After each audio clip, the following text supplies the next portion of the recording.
এইবার রিভেঞ্জটা আমি আসবো, এইবারই রিভেঞ্জের আসার সময় এবং এই দিনটার অপেক্ষাই করতেছিলাম। এবং এই ধরনের অ্যাকশন, যে ধরনের অ্যাকশন বুবলি করছে, এই ধরনের অ্যাকশন বাংলা সিনেমাতে কোনো হিরোইন করছে কিনা আমি জানি না।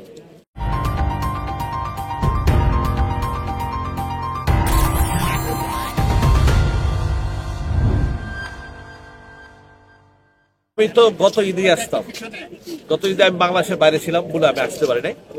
এবারও আমি বাংলাদেশের বাইরে থাকবো, হয়তো ঈদের দিন বা ঈদের পরের দিন আমি চলে যাবো। হ্যাঁ, কিন্তু এইবার রিভেঞ্জটা আমি আসবো, কারণ এইবারই রিভেঞ্জের আসার সময় এবং এই দিনটার অপেক্ষাই করতেছিলাম যে এই বাংলাদেশে প্রথম বুবলি একটা পুলিশ অফিসার এবং বুবলির একটা অ্যাকশন মুভি, যে এর ছবিতে বুবলি পুলিশ অফিসার হিসাবে কোনো ছবিতে কাজ করে নাই।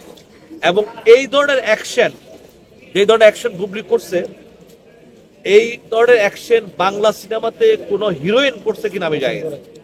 এবং এই প্রথম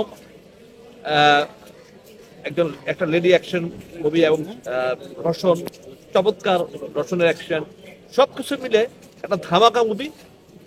এই যে মুভিটার অপেক্ষা আমি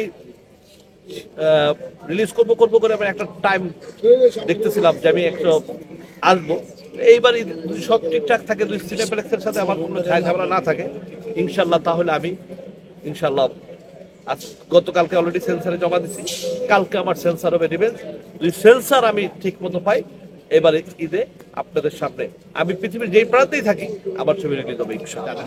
হ্যাঁ, এবং এমন একটা সহযোগের শিকার, তাহলে ডেটগুলি এত সুন্দর একটা ছবি। হ্যাঁ, মানুষ কিন্তু যারা দেখছে তারা হল থেকে উঠেও না, যারা অনেক সিনেমার মালিকরা বলছে যে আমরা ছবিটা দেখছি, ছবিটা দেখার পর আমার কাছে মনে হলো যে আপনার সাথে অনেক অন্যায় হয়েছে। যাই হোক, এটা আমার ব্যান্ডটাকে, এটা আমি নিয়ে আর কোনো কথা বলছেন। রিভেঞ্জটা ইনশাল্লাহ আল্লাহর রহমতে আমি খুব আশাবাদী এবং ইনশাল্লাহ রিভেঞ্জ ছবিটা দর্শকের মন ছুবে এবং ফ্যামিলি নিয়ে যারা ছবিটা দেখবে তারাও বলবে যে না, আমরা একটা ভালো ছবি দেখবো।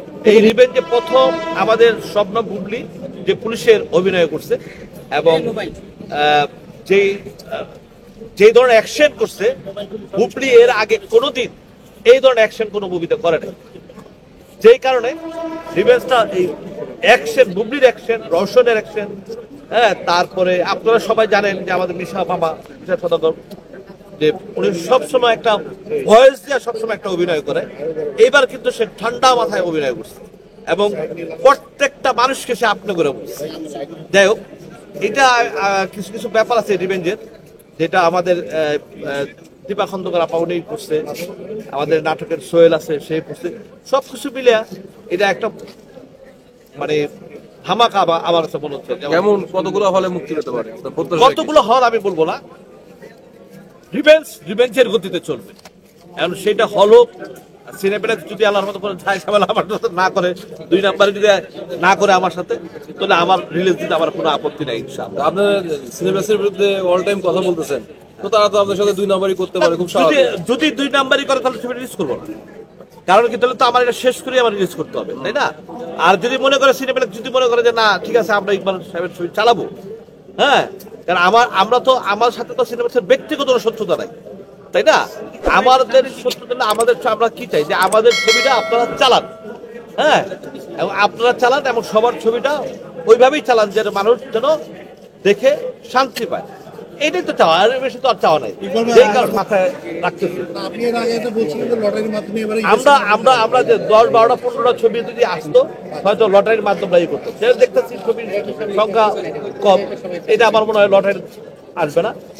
এখন আমার কথা হলো যে সিনেমা তো বানাইছি, এখন আপনারা দোয়া করে ইনশাল্লাহ সামনে কেউ দেখি। 10 দিন আগে থেকে প্রচারণা করি, কারণ বেশি আগে প্রচারণা করলে মানুষ ঘুরে যায়। হ্যাঁ, আর 10 দিন আগে থেকে যদি টানা আমির করতে থাকি তাহলে ইনশাল্লাহ আমার মনে হয় মানুষ মনে রাখবে এবং দর্শক ফলে যাবে।